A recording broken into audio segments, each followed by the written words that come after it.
तर आपल्याला याच्यात सरळ व्याज काढायचे. थोडे ॲडव्हान्स एक्झाम्पल आहेत. आता पार्ट 1 पाहिला नसेल तर पार्ट 1 पाहून घ्या अगोदर, तेव्हा तुम्हाला पार्ट 2 कळेल, म्हणजे थोडासा कळून जाईल तुम्हाला. तर पहा, पहिला प्रॉब्लेम आहे 4,000 रुपये 8% दराने 2 वर्षाचे सरळ व्याज किती व एकूण किती रक्कम परत करावी लागेल. म्हणजे रास काढायची आपल्याला, एकूण परत द्यावं लागणारी रक्कम काढायची. तर हे काढण्यासाठी पुन्हा एक वेळेस मी फॉर्म्युला म्हणून मानतो. पहा, सरळ व्याजचा SI is equal to P R आणि Y किंवा याला आपण T लिहितो आणि डिवायडेड बाय, हा फॉर्म्युला माहिती तुम्हाला. तर आता आपल्याला अगोदर सरळ व्याज काढून घ्यायचं आणि नंतर ती रक्कम काढायची. P म्हणजे प्रिन्सिपल अमाऊंट आहे 4,000. त्याच्यानंतर रेट ऑफ इंटरेस्ट आहे 8% आणि 2 वर्षासाठी, म्हणून मल्टिप्लाय 2 आणि डिवायडेड बाय 100. हे 2 शून्य कट होतील, हे पण 2 शून्य कट होतील. वर राहील 40 आणि हे 8 दुनी 16. काय करतो याला मी 40 आणि 8 दुनी 16 गुणाकार केला तर येईल 16 शून्य 16 आणि 16 चौक 64. 640 हा काय येईल इंटरेस्ट आहे, सिंपल इंटरेस्ट. तर आपल्याला परत एकूण किती रक्कम करावी लागेल, त्याला रास म्हणतो आपण. तर मुद्दल जे आहे 4,000 त्याच्यामध्ये 640 ॲड करायचे. 4,000 अधिक 640 बरोबर येईल 4,640. एकूण परत करावी लागणारी रक्कम किती आली 4,640. दुसरं एक्झाम्पल, 12,000 रकमेवर 3 वर्षाचे सरळ व्याज 3,600 रुपये येते, तर रेट ऑफ इंटरेस्ट काढा. मूळ जी मुद्दल आहे ही आहे 12,000, म्हणजे P इज इक्वल टू आहे 12,000. एकदा मांडून घेतोय एवढ्या वेळेस. किती वर्षासाठी दिलेले ते इयर किंवा टी म्हणून आपण, हे 3 वर्षासाठी.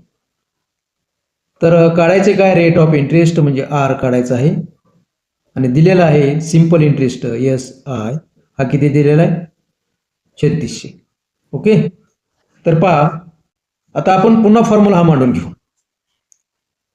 P हे 12,000, रेट ऑफ इंटरेस्ट R किती वर्षासाठी 3 वर्षासाठी, डिवायडेड बाय 100 आणि सिंपल इंटरेस्ट किती आलेला सांगितले 3,600. हे 2 शून्य कट होतील, इथले 2 शून्य कट होतील. वर राहील 120, इकडे 3 आणि हा R. तर 120 गुणिले R गुणिले 3 बरोबर आहे हे 3600. तर आणखीन आपल्याला याला करता येईल 120 आणि 3चा गुणाकार करता येईल. 3 शून्य शून्य आणि 12 त्रिक 36. 360 R इज इक्वल टू हे 3600. मग R इज इक्वल टू फक्त R, म्हणून R इज इक्वल टू, इथे हे मल्टिप्लाय आहे, इकडे गेल्यावर डिवाइड होईल, म्हणून हे 3600 आणि डिवाइड करतो याला 360. तर 360 एक 360, हे इथं 1चा भाग बसेल आणि इकडे एक शून्य शिल्लक आहे, म्हणजे R ची व्हॅल्यू काय येईल 10 येईल. किती आला रेट ऑफ इंटरेस्ट 10. 10% 3 वर्षासाठी जर दिले किती 12,000, तर एवढं सरळ व्याज होईल. ओके. 3 नंबरचा प्रॉब्लेम पहा. सिंपल इंटरेस्ट दिलेला आहे हा 900 रुपये, प्रिन्सिपल अमाऊंट दिलेली आहे 1500 रुपये आणि याचा टाईम दिलेला आहे 3 वर्षासाठी आणि रेट ऑफ इंटरेस्ट काढायचा आहे. डायरेक्ट आता किमती मांडणार आहे मी. सिंपल इंटरेस्ट बरोबर P ची व्हॅल्यू आहे 1500 गुणिले रेट ऑफ इंटरेस्ट R आणि टाईम दिलेला आहे 3 वर्षासाठी डिवायडेड बाय 100. बरोबर पहा, हे 2 शून्य कट होतील, वरचे 2 शून्य कट होतील, 15 त्रिक 45. 45 R बरोबर. आता सिंपल इंटरेस्ट दिलेला आहे 900 रुपये हे इथं बरोबर, इकडे असल्या साईडला लिहितोय मी आता हे 900 रुपये. मग R बरोबर म्हणून 900 आणि डिवायडेड बाय हे 45. 45 दोन्ही 90, तर हे येईल 2 आणि वर 1 शून्य. तर किती आला R ची व्हॅल्यू आली 20, म्हणजे 20%. ओके. चौथा प्रॉब्लेम, एका रकमेवर 5 वर्षात 10% दराने सरळ व्याज 800, तर ती रक्कम काढा. आता P काढायचं आपल्याला. P बघा, फॉर्म्युला पुन्हा एकदा मांडतो. PRT डिवायडेड बाय 100 बरोबर SI, हा फॉर्म्युला आहे. तर आपल्याला P माहीत नाही, P काढायचा. रेट ऑफ इंटरेस्ट किती दिलेला आहे 10% आणि किती वर्षासाठी, तर 5 वर्षासाठी, हे डिवायडेड बाय 100 बरोबर किती सांगितलं सिंपल इंटरेस्ट आलेला 800 रुपये.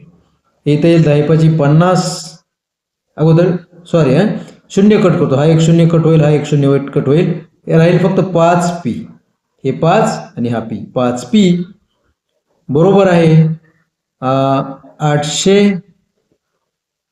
इथं 10 एक राहिला, हा डिवाइड जो आहे इकडे मल्टिप्लाय करतो मी आता, हे 10 इथेही कट झाला असता पण तो राहिला आता.